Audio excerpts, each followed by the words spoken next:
Life moves pretty fast. You don't stop and look around once in a while, you could miss it.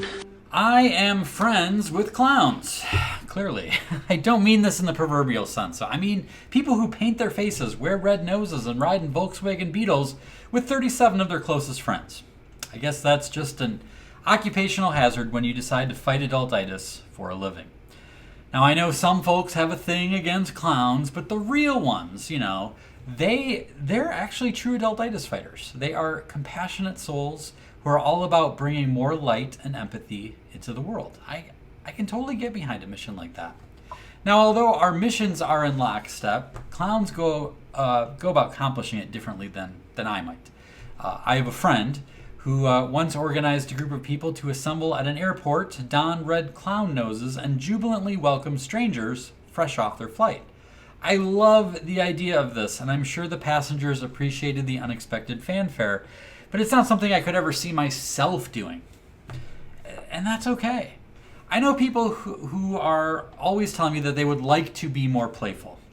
They recognize that maybe they take themselves a little bit too seriously. Feel like the spark for life they once had has burned out. Maybe this sounds a little bit like you.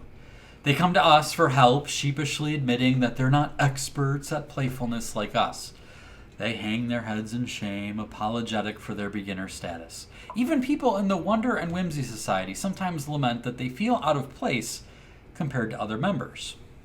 First of all, hogwash. None of us are really beginners.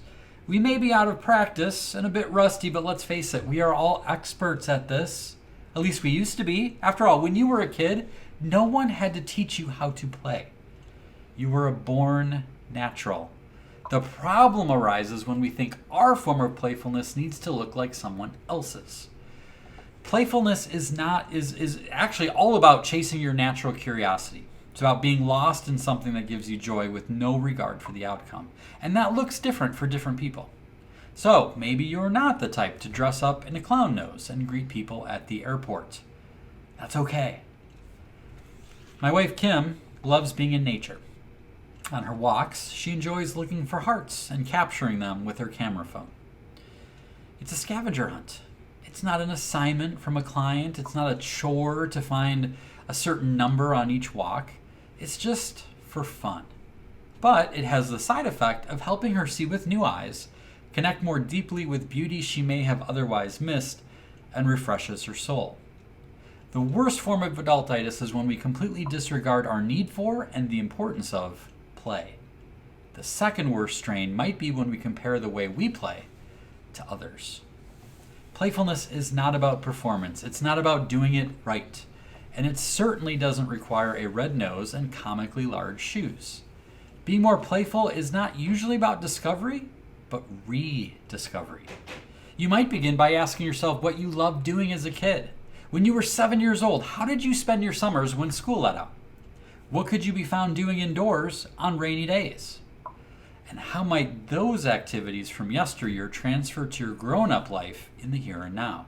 And the grown-up moniker is not necessarily a negative in this case. For example, the 64 box of Crayola crayons feels way more affordable now than it did when I was 7.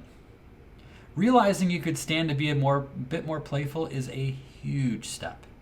And although dancing just on the outside of our comfort zone and playful curiosity is good, you are not required to be somebody else.